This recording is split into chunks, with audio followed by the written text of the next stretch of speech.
Hello, thank you for coming. It's kind of odd you guys all spread out like this. I'm Chris Spengler of Spengler Strategies. I'm your professional janitor of historical waste. I've been cleaning up brownfields for their highest and best use for over 32 years.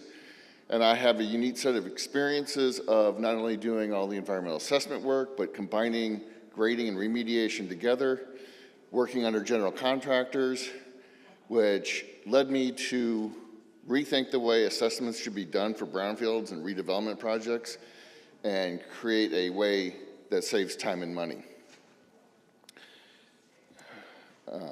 So what's the problem I solved by doing this? You got yourself a brownfield, you hire some very highly experienced consultant to go out and assess your site and remediate it, and they expend a large amount of your grant money because this isn't cheap stuff. And then they write plans, and then they do work, write more plans, and plans for plans, and then some more plans and some more work. And eventually a regulatory agency eventually agrees that your brownfield site is now protective of human health and water resources. Yay! You begin construction, and the grading work starts, and the utility guys come in, and they dig trenches, and before you know it, you got several thousand cubic yards of soil sitting there waiting to be exported. The general contractor tries to send it to a landfill, and the landfill says, wait a minute, where's your data? Where's your analytical? Where's your waste profile? He's like, well, we don't have any. Well, go get it.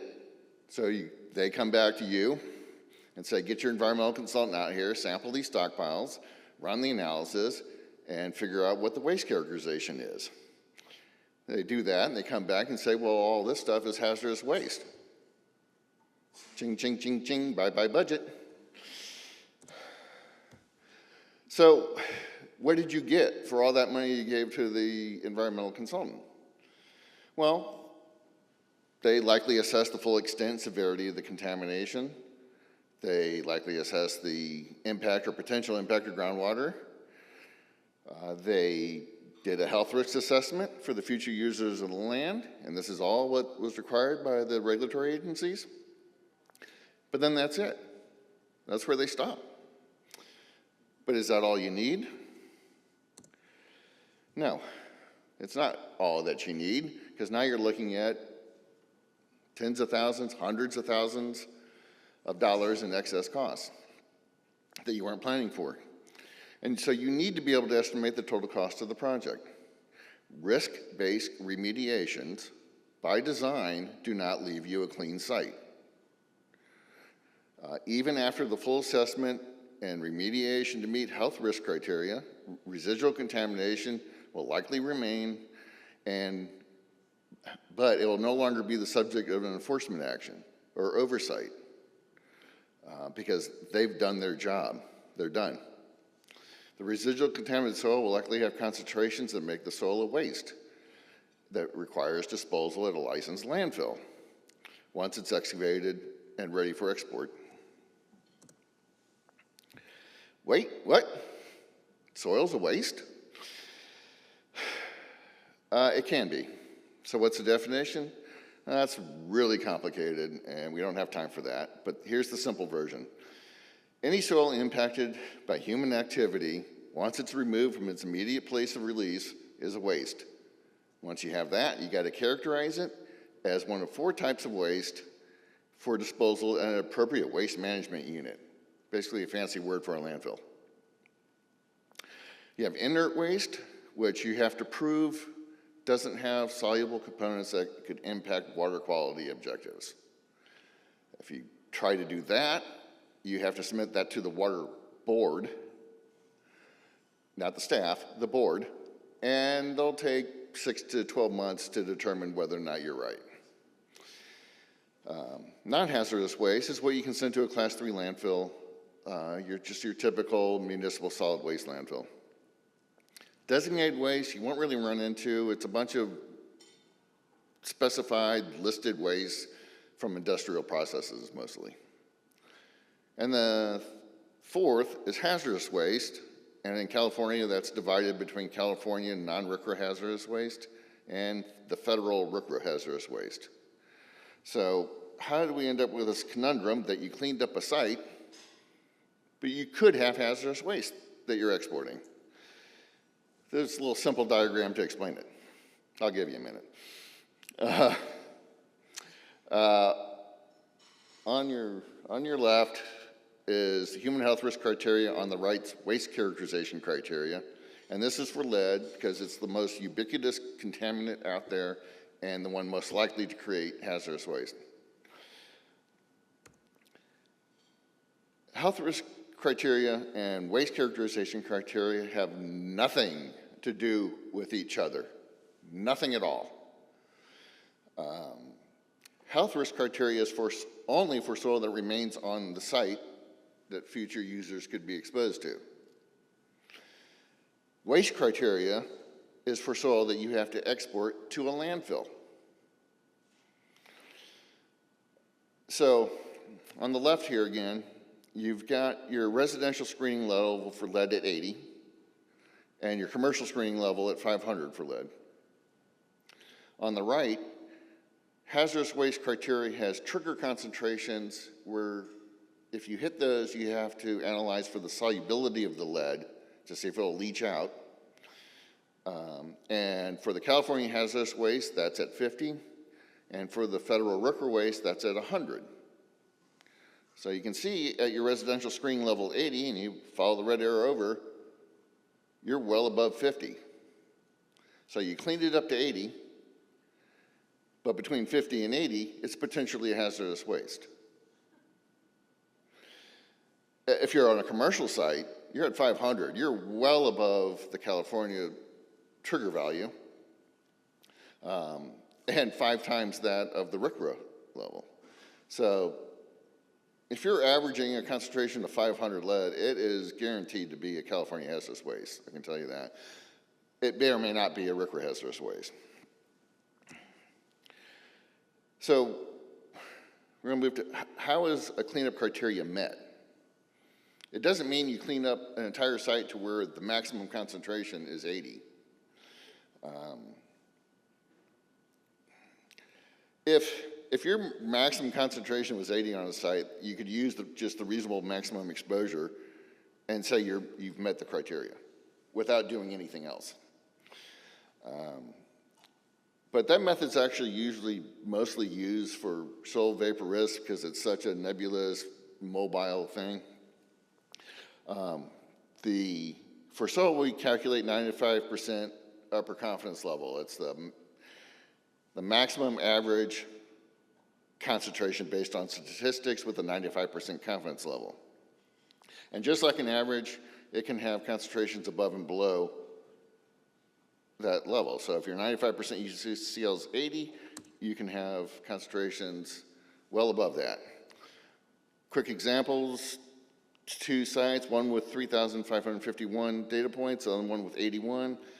Maximum lead concentrations 167, 191, and UCLs of 49 and 67. So you've got concentrations well above the hazardous waste trigger concentrations. I'm running out of time, so this is just a list of all the different things that create this excavation spoils that have to be shipped out if you're not familiar with it. And this is what ends up costing you extra money. Over excavation, as quickly as I can, is the removal of fill material, and then it places it back as engineered fill. And this can be used to your advantage by separating out what's impacted with lead and setting aside, taking off the clean material in the OX and flipping them. And if you keep the future excavations within the clean stuff on top, it reduces your cost. So how to do it differently?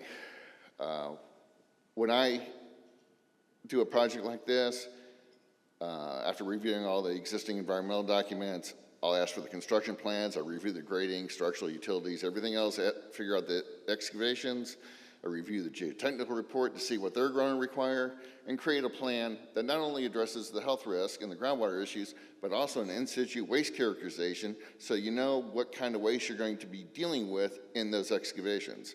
And you can put quantities to it, you can put it in the bidding documents, you can put unit price requests so that you get competitive bids on the disposal, not waiting for a change order at the end. Takeaways, I just said, typical environmental assessment approaches do not give you the ability to estimate the total project cost. Most consultants only do what the regulator is concerned with, not what's required by law at the end.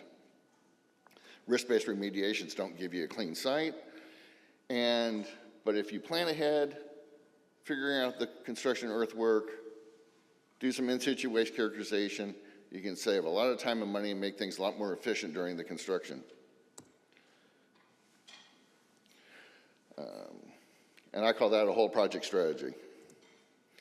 My contact info, things I do, and I can provide you with assistance on managing your ECRG grants by helping you with all the pre-construction stuff, with the bidding documents and the plans, and also help guide the consultant if they're not doing this to do it, if I'm in there early enough. What will I build up from the ground up? Nothing. I take away. But I help builders save money and time so they can build better projects. Pop quiz. Which stockpile is a non-hazardous waste and which is a California hazardous waste? Who says A? Come on, anyone say A? I'm sorry, let me rephrase it. Which is the hazardous waste? A? Raise hands, A. Okay, B? How many are just randomly guessing? That's the right answer. You can't tell by looking at it. And almost no matter what you see in it, even when you're on the site. And if you see a bunch of black stuff that looks nasty, that doesn't mean it's hazardous waste. So you have to test it. You can't just assume it. If contaminants have been found before, and remember, all this information is after remediation. Those sites were ones that already cleaned off the hazardous waste.